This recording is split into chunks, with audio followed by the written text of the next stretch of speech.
ஓம் ஸ்ரீ குருபியோ நம. அடுத்ததான் இன்னைக்கு நம்ம சௌந்தர்யில் பார்க்க போகிற ஸ்லோகம் 22வது ஸ்லோகம். பவானி தும் தாசே மயூதரிஷம் சகருணாம் அப்படிங்கிற ஸ்லோகம்.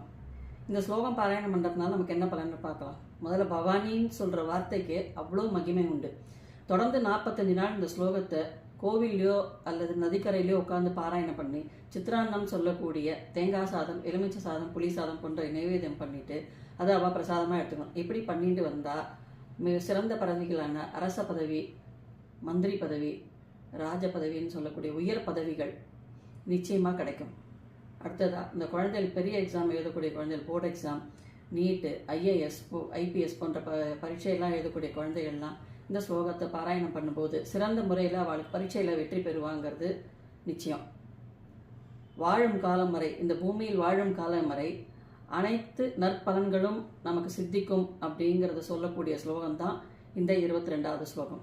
இதை நீங்கள் எல்லாரும் பாராயணம் பண்ணி பயன்பெறுவோம். நன்றி.